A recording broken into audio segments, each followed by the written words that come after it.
Mapagpalang araw po sa ating lahat. Nakikita niyo po ay isang medalyon ng Impinito de Diyos na antigo. Ito po ay hindi lang po ilang dekada na ito.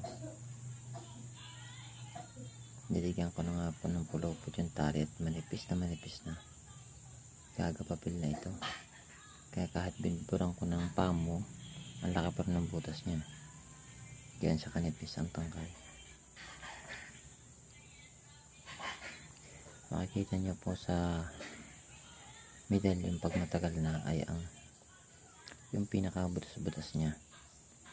Dahil niya nalalaman kung antigo ang gamit, hindi sa nipis. Diyan po malalaman kung matagal na isang gamit niya sa mga tuldok-tuldok na yan. Ang medalyon ng Impinito Diyos ay napakagaling sa kumbate espiritual. Kung iking magagamot, napakagaling ito sa gamutan. Patanggalan sa kulang, barang, aswang, lason, dadalmak sa palipad hangin. Mainam sa bala, patungkulan niya lamang po. Pangabal. Ang medalyong ito ay napakataas. Naantas sa larangan pag-aanting. Ito ay nakaligtasan. Halos itong medalyong ito ay halos sumisimbolo sa pangkalahatan. Dumidepende na lang sa mga pinapakaan yung mga orasyon at mga lihim na mga salita. Ang medalyon ng Impinito Diyos ay magagamit nyo sa pangkalahatang depensa.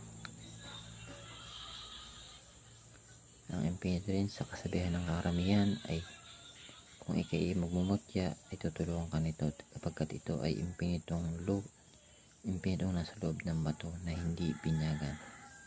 Siya pa ang humahawak ng mga mutya dito sa inang kalikasan. Maganda pong itangan ang medalyon ng Impinito Diyos. Okay po, lamang po ang ibinabahagi ngayong araw na ito. Shoutout po sa mga bago natin subscriber. Nawa po ay patuloy niyo po akong suportahan. Please like and comment po para sa panibago nating video. Pakipindot na rin po notification bell para kayo updated sa lahat ng bagong ilalabas na video. Maraming salamat po at God bless. Ave Maria Purisima.